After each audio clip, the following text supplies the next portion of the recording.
ওমানে বৈধ কাগজপত্র ছাড়া বসবাসরত ৯৬,০০০ বাংলাদেশি কর্মীকে বৈধতা দেবে দেশটি, জানিয়েছেন প্রবাসী কল্যাণ প্রতিমন্ত্রী। ঢাকায় দেশটির রাষ্ট্রদূত জানিয়েছেন, নতুন করে কর্মী নেওয়ার বিষয়টিও পর্যালোচনা করছে তারা।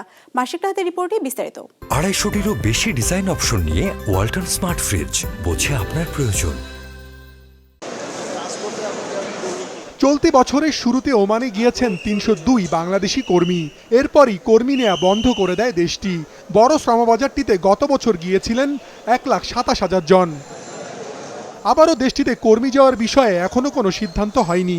তবে ওমানে যে ৯৬,০০০ বাংলাদেশি অবৈধভাবে বসবাস করছেন, তাদের বৈধভাবে কাজের অনুমতি দিতে রাজি হয়েছে দেশটি। এই জন্য লাগবে না কোনো জরিমানা। ৯৬,০০০ যেটা অবৈধ হয়ে গেছে তাদেরকে লিগ্যালাইজ করে দিবে, সেটা ভার্বালি ওয়াজ এগ্রিড।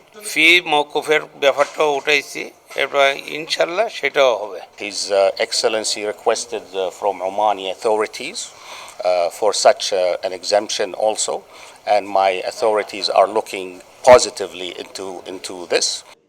ঢাকায় ওমানের রাষ্ট্রদূতের সঙ্গে প্রবাসী কল্যাণ প্রতিমন্ত্রীর বৈঠকে নতুন কর্মী নেয়ার বিষয়েও আলোচনা হয়েছে।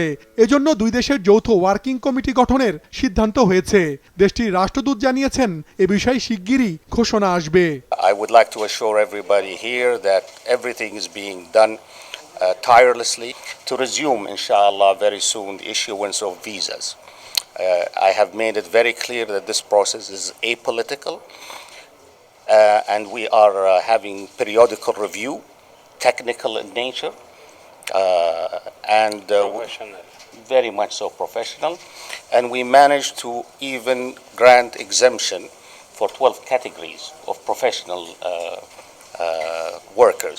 জয়েন্ট ভেঞ্চার ওয়ার্কিং গ্রুপ হবে, সেই ওয়ার্কিং গ্রুপের মাধ্যমে প্রপোজাল দেওয়া হবে এবং তারাও চিন্তা করবে আমাদের প্রপোজাল কোনটা রাখবে না।